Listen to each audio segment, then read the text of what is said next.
You're tuned into the K-State Radio Network and Agriculture Today once more. Good to have you aboard on this Monday.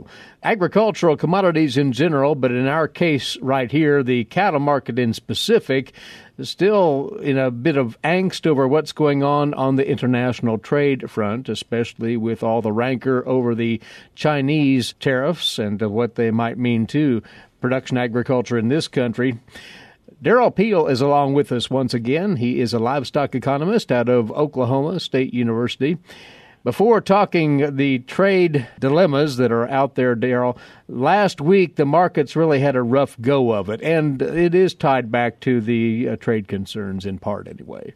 There's no doubt about it. Right now, the biggest trade impact you can clearly identify is just the uncertainty surrounding the situation, and I guess you could say the escalating uncertainty given what has happened recently. So, it's more the fear of the unknown right now that is the problem. It remains to be seen just how bad the unknown is.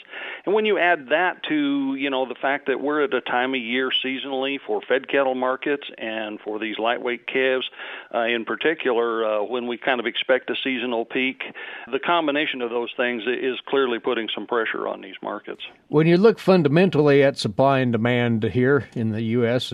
and why the fed cattle market, for instance, dropped another several dollars, it's getting to the point now with 3 or 4 weeks in a row of lower prices that give one pause to consider when this will end, Derrell. Well, I think that's right. And one of the things that's happened over the last several months, we have, we've talked about large placements in feedlots. And when you look at kind of the weight breakdowns, with earlier placements being of lighter weight cattle and the more recent placements a bit more average to heavier weight cattle, it kind of implies that we have bunched these cattle up a little bit. We know seasonally going forward that as we get through April into May and June, we approach the seasonal peak in cattle slaughter. So we know we're going to have seasonally large supplies of cattle coming out, and we may have even enhanced that a little bit with this sort of change in timing on placements the last few months. So there's a fair amount of concern in the market from the supply side. And the real question continues to be, as it has been for several months then, will demand be there to take up that slack? And so we're still watching closely domestic demand as well as, of course, this international picture, which is an important component of that demand. Now, what are the latest signals on domestic beef demand that you're picking up?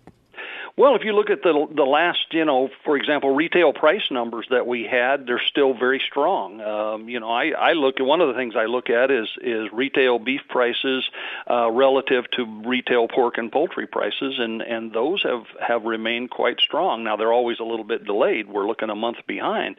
But at this point, there's no real indication that we've seen any significant changes in domestic demand from that standpoint. The futures market last week, it had, again, a downward tone to it, but seemed to have recovered some toward the end of the week. Should that be taken as a signal that maybe this market could bottom out here soon? Well, I think there's several things going on with the futures. All of the stuff we've talked about that applies to fundamental markets is part of that picture. And then, of course, futures often also brings in, outside money and what those traders are thinking and doing and so on. And again, the general trade uncertainty, sort of international uncertainty has been a negative factor on markets in general.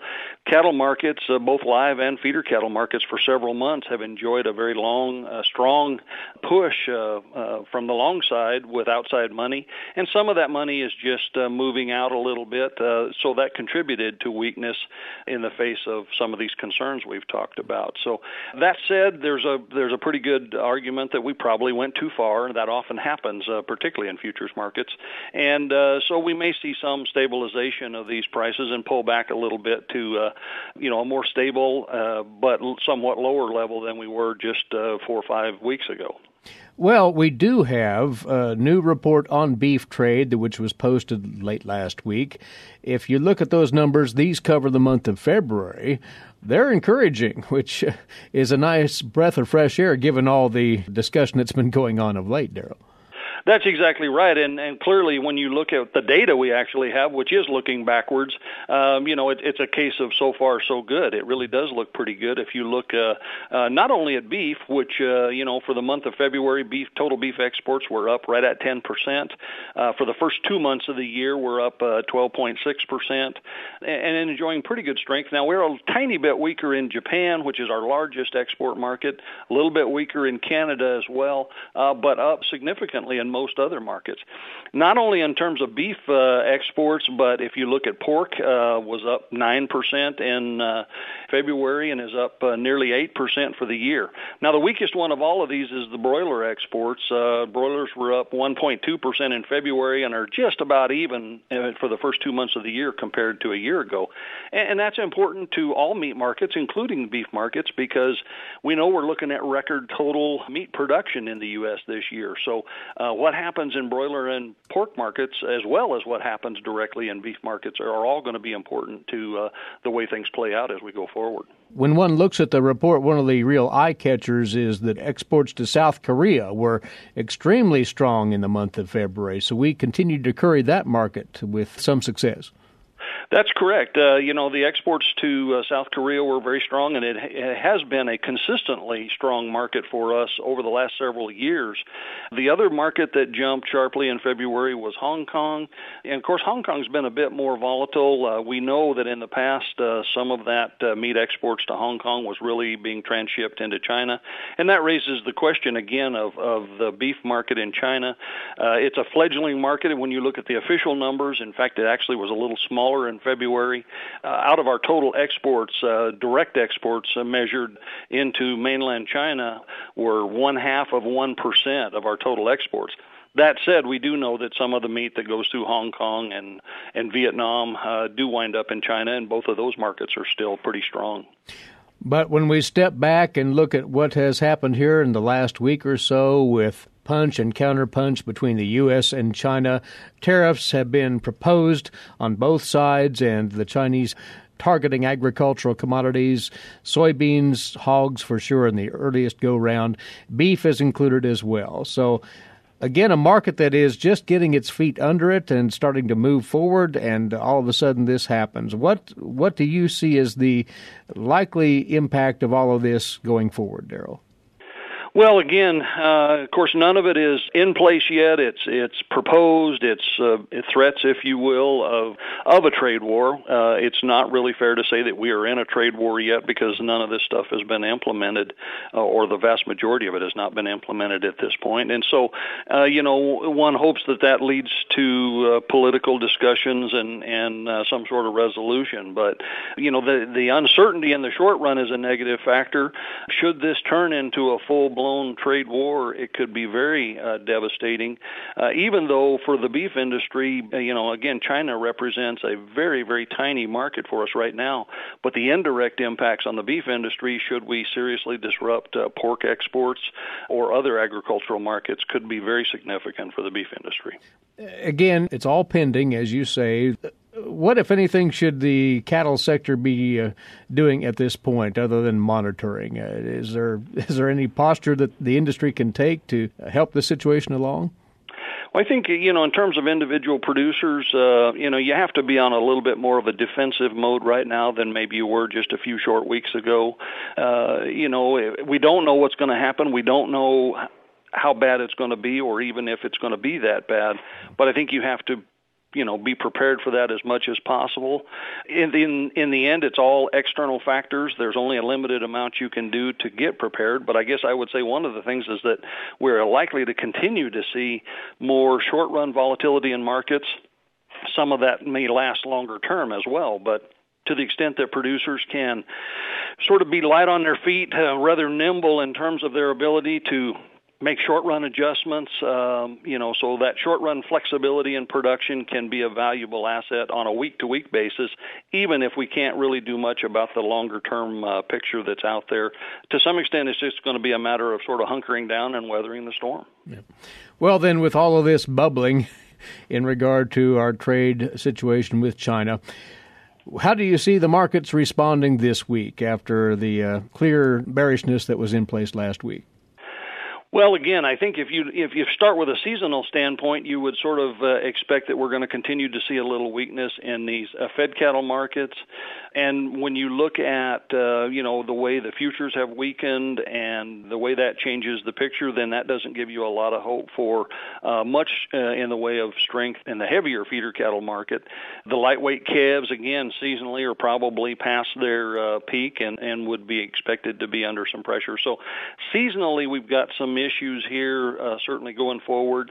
And then when you add the uncertainty of all this external stuff on top of that, it probably further lends to the idea that we will see markets maybe not dramatically weaker, but I think we're going to be under some pressure and probably a little bit to the bearish side here as we go forward.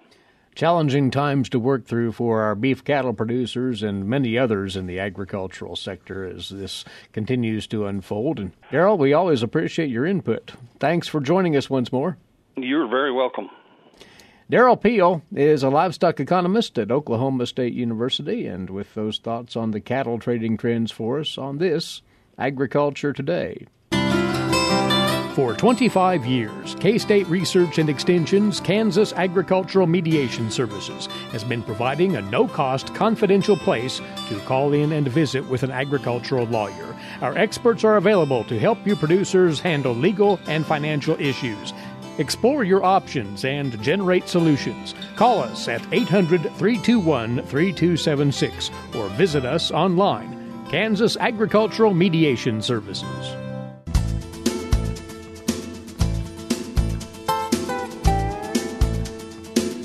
Coming your way now on Agriculture Today, our regular visit with the director of the Production Animal Field Investigations Unit at K-State's Veterinary Diagnostic Laboratory. Gregg Hanzlicek aboard once more to take another look at a current topic in bovine health management. And we're returning to a subject that's been discussed quite a bit, and it's still on the radar, to say the least, Gregg, and that is the reproduction disease in cattle known as trichomoniasis, trich for short, and it's still around. Trich is around. We kind of discovered it in Kansas a few years ago, 5 or 6 years ago, and put out some good regulations to help control it.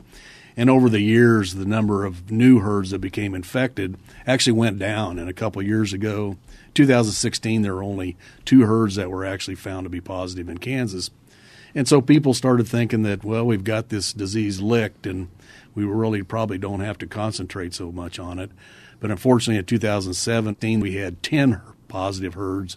9 of those were herds that had not been previously infected. So I think it's worth a mention that trich's still out there, and we probably should continue to think about it. And that's why we're talking of it today. And so far this year, any cases registered at the Veterinary Diagnostic Lab? There's been 1 case so far in southeast Kansas, that a new positive herd. But I'll warn producers that typically most of the herds that we find positive occur in the fall when preg checking starts, because that's kind of when producers first know that they actually are infected. We want to elaborate on that, but you've tested for trich at the laboratory to quite a number, haven't you?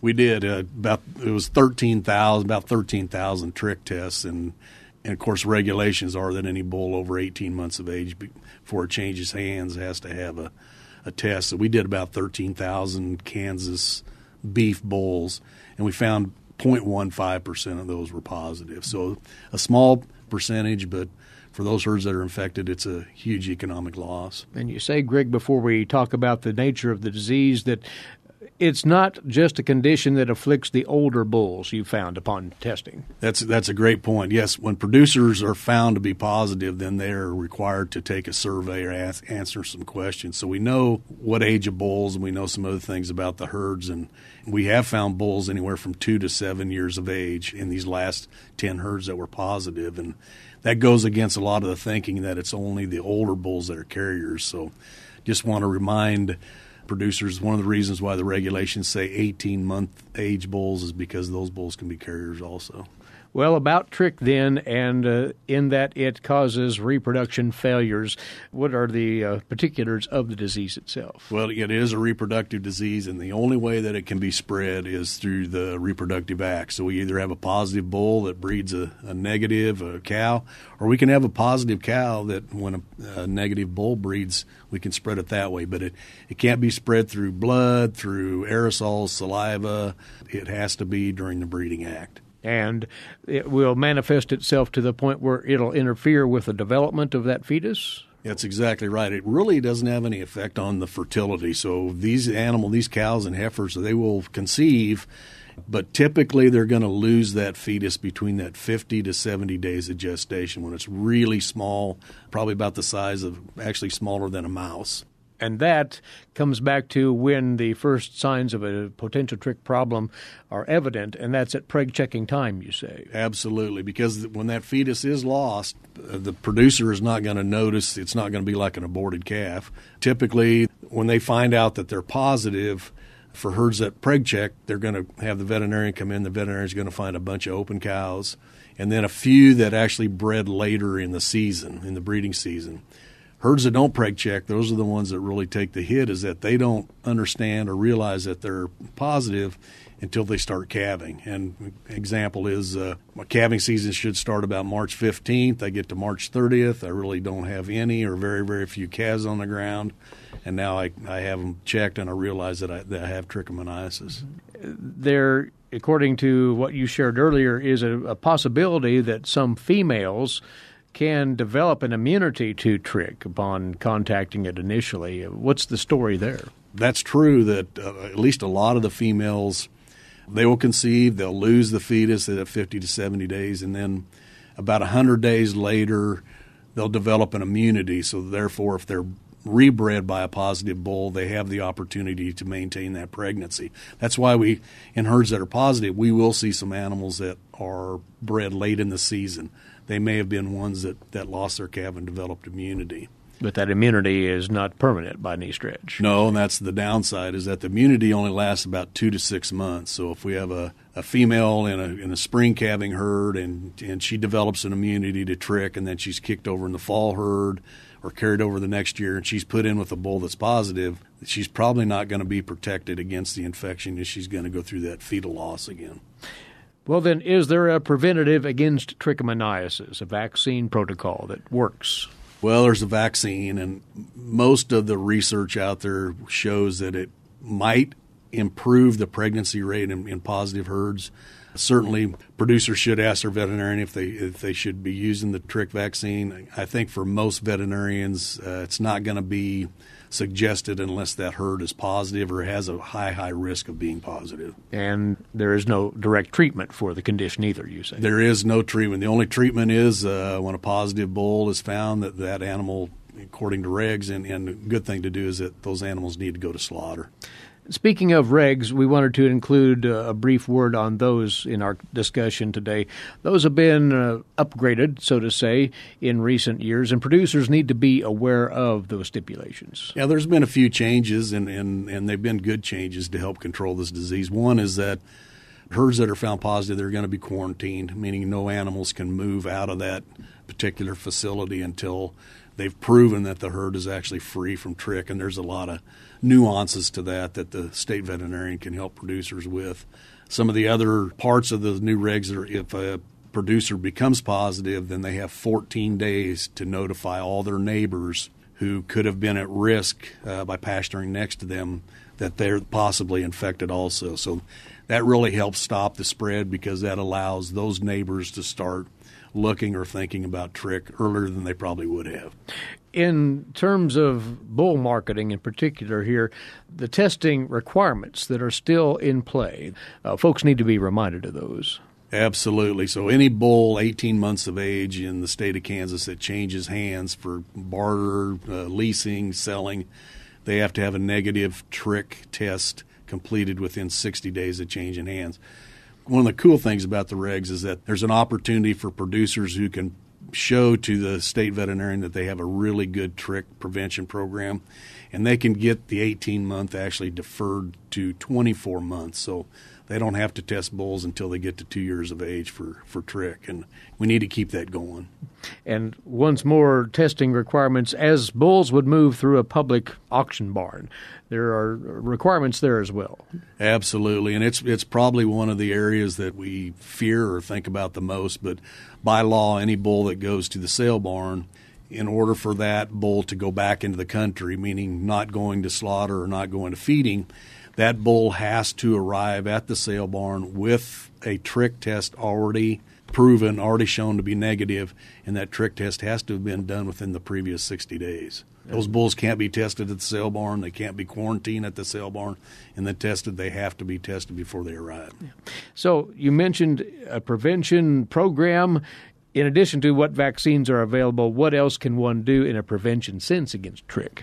Well, it's not easy to do, but like all our diseases, we're going to concentrate first on biosecurity. So buying or using used bulls is a risk. Even though they've been tested, it's still a risk. So purchasing virgin or young bulls would be number one. Purchasing younger bulls that have been tested would be even better.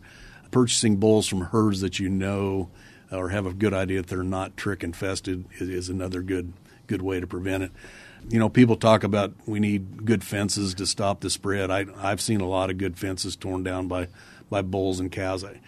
Fences are important, but that's really not helpful, not as helpful as we think it is. So that's not the standard of prevention then. It's not. It's another purchased disease in bovine medicine, so it's just important to know the source of the bulls and the cows. I mean, we call them used cows are a risk too. And we know some producers do that. They buy bulls or lease bulls that are used in cows, and we're not saying that that's wrong. We're just saying those producers are at a higher risk of being trich positive than herds that do not practice those things.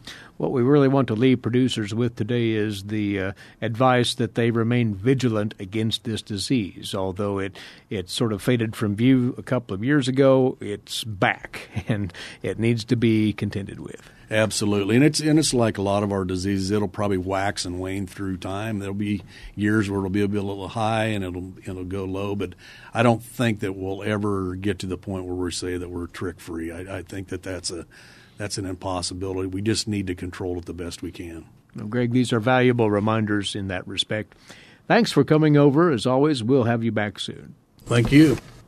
He's Gregg Hanzlicek, and he is from the Veterinary Diagnostic Laboratory here at Kansas State University. That's the latest update on trichomoniasis disease in Kansas cattle herds and where we stand with that health condition that can be so devastating to a cow-calf operation. You are tuned into Agriculture Today, and we'll be back in a few moments on this, the K-State Radio Network. Did you eat today? Thank a farmer. A way to get more involved in agriculture is through 4-H and FFA. Through 4-H and FFA, we have been given multiple opportunities to grow as leaders and learn more about agriculture. You can learn skills related to jobs, public speaking skills, and you get the opportunity to travel around the country and meet new people. If you want more information about getting more involved in 4-H and FFA, visit them on their websites at kansasffa.org and kansas4h.org.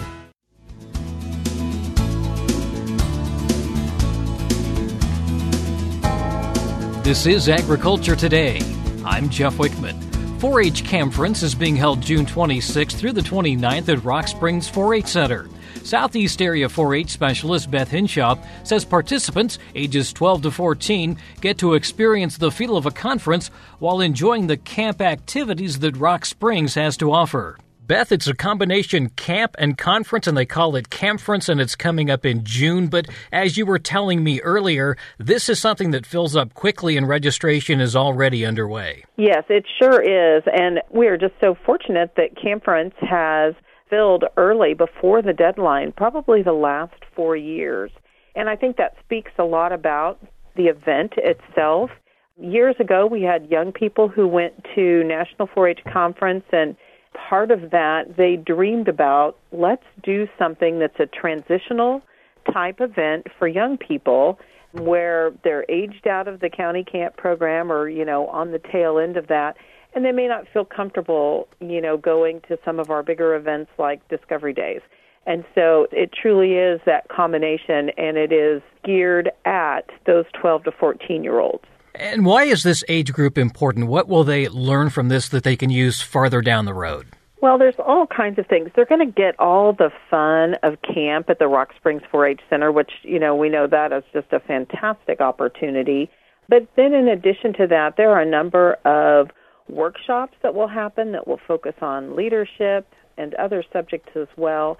It's also that first opportunity to really be at a state event where you're meeting young people from all over Kansas. And the other thing that we really try to help them understand is what's the future available in 4-H, all of the great things that are still to come. Because as young people reach this 12 to 14 age, there's just so many more opportunities for them. And we just want them to know that in addition to all the other opportunities they're seeing out there, that there's still lots of things in 4-H.